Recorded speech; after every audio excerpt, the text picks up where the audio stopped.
Welcome back, beautiful and amazing human beings. This is Rudkowski of WeAreChange.org. I am joined by Josh of World Alternative Media, and welcome to our news program where we go over all the important news in cryptocurrencies and Bitcoin that happened this week. Josh, how are you? And have we even figured out a name for this show that we're going to be doing every single Saturday like we have been doing for the last 2 Saturdays? I have no idea, Luke. I mean, just call it the Unnamed Crypto Show. We got news, and that's all that matters. We got information, that's all that matters. How about we do this? How about the most upvoted comment from this video will be officially the name of this news program. So please spread the word around, not on 4chan. No, actually, just do it everywhere. Who cares? Whatever, the crazier, the better. Dude, we've just made it so much harder on ourselves. Some guy's going to like call us a name or something, and that's going to be the name of the show. Good. I don't care. Call us whatever you want in the comment section below. The most upvoted comment will be the name of this show. Now, Josh, there's been a lot of interesting news this week, especially in the cryptocurrency world. I think one of the biggest sensational stories that people are talking about that I've seen everywhere is the fact that 50 Cent, the old rapper, has actually accidentally made millions of dollars from cryptocurrencies. Yeah, the old rapper. That's a good way to explain it. I mean, 50 Cent has filed Chapter 11 bankruptcy, I believe, a couple years ago for his business due to being found liable in a lawsuit. And now he found out that I think back in 2015 or 2014, sorry, he asked for Bitcoin for his album, and people did it, and he forgot about it. I mean, it's hard to be forgetful about millions of dollars, but if you're 50 Cent, I guess it's totally reasonable to understand that the guy is forgetting millions of dollars that were in a Bitcoin wallet. He discovered them recently. He got super excited, told everyone on Instagram, and basically showed the whole world that, hey, I might be bankrupt, but I got all this Bitcoin. And, you know, there's a lot of celebrity acknowledgement of Bitcoin in the last year. Of course, recently, Katy Perry also said that she is, you know, a supporter of... She tweeted out like an Instagram photo with all the cryptocurrencies and confused the hell out of her teeny bopper audience and the millennial zombies that are out there, and they're like, wait, what's this? What's going on here? Yeah, well, she painted her nails with, you know, Monero and Bitcoin and Ethereum and all that. And I think the best, most funniest, sensational article about this is from Slate, where they said Katy Perry's Bitcoin manicure may foretell the coming crypto collapse. And, you know, it's funny because you look underneath all these cryptocurrencies on her nails and you see dollar bills. And if anything, it's foretelling the collapse of the dollar and the, you know, surpassing of the crypto world, the decentralized cryptocurrencies. But look, there's a lot of celebrities going back a long time that support Bitcoin, including Ashton Kutcher as far back as 2013. And he said it was a great investment. But it doesn't really come down to the celebrities. It comes down to us, the individuals. We are going to benefit the most from it. This is my opinion, not financial advice. I have to say that for legal reasons, unfortunately, but... Ditto with what Josh said. Yeah, ditto. Yeah. So I think that it's important to look at the key fundamentals here. I mean, Bitcoin is a way to pull away from the central banking system that is so important, as fiat always reverts to its true value of zero. But of course, celebrities are supporting it. That's good. But in the end, it's going to come down to those billionaire barons, those lords, those bankers that have pillaged for years to make their billions of dollars. They won't be the ones in power anymore. This is a monetary revolution thanks to decentralized cryptocurrencies. Us, the individual, the normal everyday person, is going to be the next billionaire as long as people do their own due diligence and don't be stupid.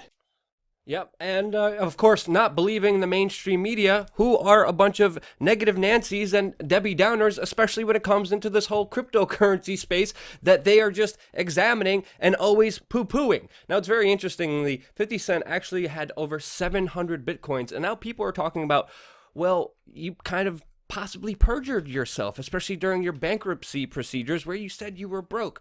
Very interestingly enough, a lot of show business, a lot of entertainment. I actually know, people in the hip hop kind of rapper community, some prominent figures out there. They told me that some that even knew 50 Cent. They told me that all of this, all of the whole thing, the cars, the jewelry, the money, the women, all of it is rented. All of it was fake. It's meant as a persona to kind of boost them up artificially as the record owners pretty much control every aspect of your life. So show business is totally, utterly fake. It's very interestingly to see people like 50 Cent just make millions of dollars without even knowing that it was there.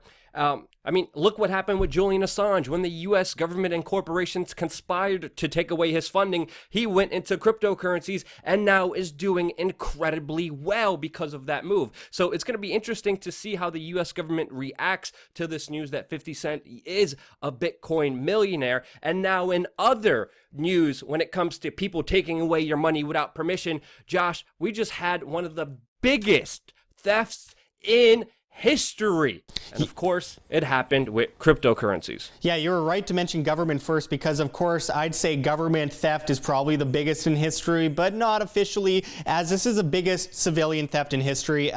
Cryptocurrency NEM fell about 20% the other night after $400 million of the altcoin was stolen from a Japanese crypto exchange, CoinCheck. That's 500 million NEM coins, according to Zero Hedge.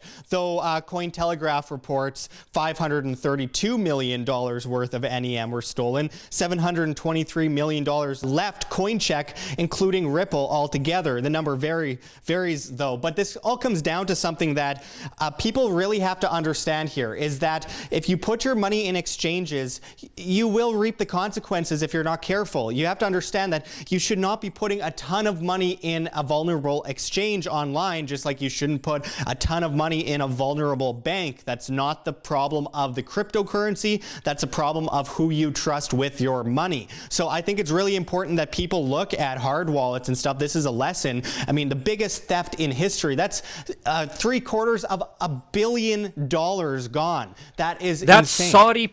That's Saudi Prince Freedom kind of money. Exactly. And you know, it just leads me into another theft, which another really stupid form of theft that we've seen in recent days is that there's a Bitcoin firm in Nepean, Ontario, which was robbed. The robbers ended up empty-handed. They went into the firm itself physically and tried to steal a bunch of Bitcoin. Police caught most of them. No one got away with any money. I feel bad for being a Canuck because this is so stupid. But there are always going to be thefts. This isn't the problem of the cryptocurrencies themselves. This is a problem of stupid people, and stupid people win stupid prizes eventually. So look at that. Be smart, be diligent, and be protective of your money, because self-sustainability and financial responsibility are the hallmarks of freedom themselves, and you need to understand how important it is to protect the wealth around you. Just like you shouldn't keep all your money in fiat, you shouldn't keep all your crypto in a vulnerable exchange. If you don't hold it, you don't own it. Now these kids, I think they're like 19. They don't look like the smartest bunch of people. I mean, imagine they probably maybe didn't even know what Bitcoin was. They just came in there. Like, how do you even do, like, why? Like, that makes no sense. It seems like a Mission Impossible thing where you just break into the office and you're like, okay, where's the coins? Like, and there's computers all around you. Just a stupid, asinine, I mean, in related asinine, stupid news, Josh, we of course have the news that the U.S. Marshal Service in the United States has just auctioned off thousands of Bitcoins to private companies. One of those private companies is Riot Blockchain that has claimed over 500 Bitcoins right now. Yeah, absolutely. He was outbid on, I think, about 3,813 other Bitcoins. There is a huge demand for Bitcoins. This was all stolen by U.S. Marshals.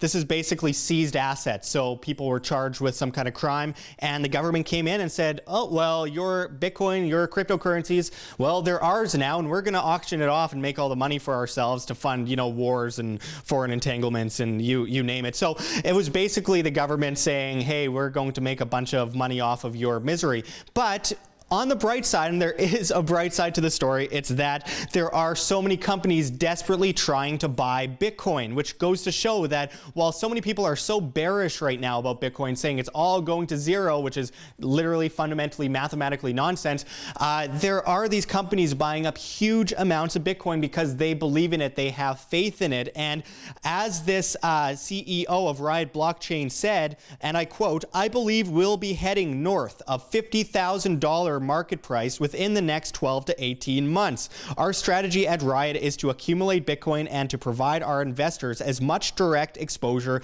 as we can. Hence, we decided to participate in the auction." Now, I would have one thing to correct there, which is if you look statistically at the 7-year average daily rate of growth of Bitcoin, you will reach about a conclusion of $250,000 by the year 2020. So I think that his valuation is a little bit undervalued.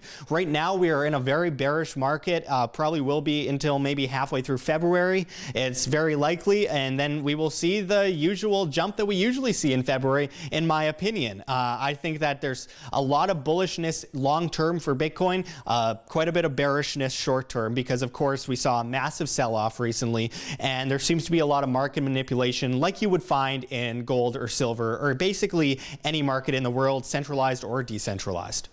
That's because all these Wall Street buttholes are coming into this community trying to get a get-rich-quick scheme, and all these other people who are just not well-intentioned and keep forgetting that cryptocurrencies and Bitcoin, the foundation of it is really going against the central banking systems.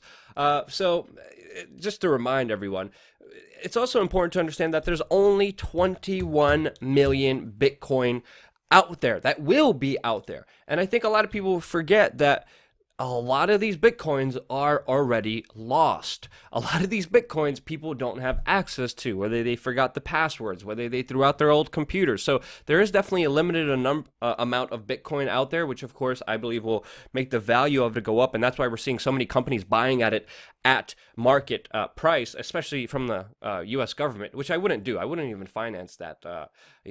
Shame on that company and anyone else participating and doing business with the U.S. Marshal Service, first of all. Second of all, we have to understand that because it may not be Bitcoin that takes off, it may not be an altcoin that takes off, but it is clear that this technology will be used in the future, which gives me hope for the entire cryptocurrency kind of community and makes me understand that it's not going to automatically all collapse all of a sudden. There's a future here, and I think the future is bright, especially with the technological advancements and opportunities that the blockchain provides us. Absolutely. There's no doubt about it that the blockchain is a future for good or evil. That comes down to us as individuals to decide. Blockchain can be used for very evil practices, just like I mentioned on the last show. You can use a gun to slaughter a whole bunch of innocent people, but you could use the same gun to save all those innocent people from being slaughtered. Just like that, it goes the same for the blockchain, where you have a blockchain for the centrally planned cashless society on a global scale, and then you have the blockchain for something like Bitcoin or EOS or one of these altcoins. There can be so many good uses for the blockchain. So one way or another, it is a future. We're using Steemit.com, for example, and that's a great example of people innovating on the blockchain at a free market level, bringing in individual demand to those independent medias that are being so vastly demonetized by YouTube. Josh, awesome job. Check out Josh's channel. It will be in the description of this video. Subscribe to his channel. He's almost at 50,000. Let's help him get there. Always appreciate the news and analysis, and expect us back here for the show that you guys will name in the comment section of this video, which I'm really looking forward to every single Saturday. I love you guys. Thank you again so much for watching and participating with Real Alternative Media. Love ya.